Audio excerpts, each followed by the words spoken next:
আসসালামু আলাইকুম প্রিয় দর্শক। ডিজিটালাইজেশনের এই যুগে সবকিছুই আসলে অনেক বেশি সহজলভ্য।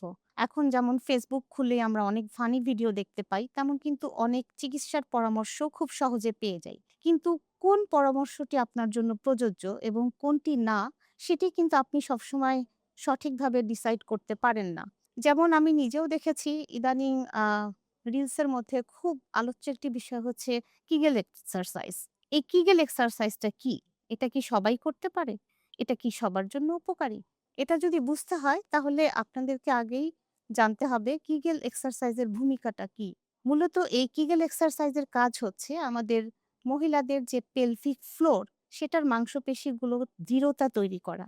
যেন এই মাংসপেশিগুলো যদি দৃঢ় না থাকে তাহলে যেই সমস্যাগুলো হয়, যেমন হাঁচি কাশি দিলে প্রস্রাব বেরিয়ে যাওয়া বা জরায়ুসহ মূত্রথলিসহ মলদ্বারের কিছু অংশ ঝুলে আসা, এই সমস্যাগুলো যাতে তৈরি না হয়।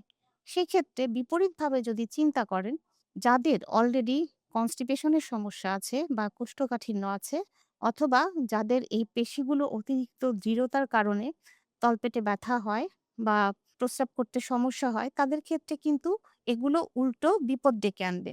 কাজেই আপনি যদি মনে করেন যে আপনি কিগেল এক্সারসাইজ করতে চান, তাহলে আপনার নিকটস্থ গাইনি ডক্টরের পরামর্শ গ্রহণ করুন। ধন্যবাদ।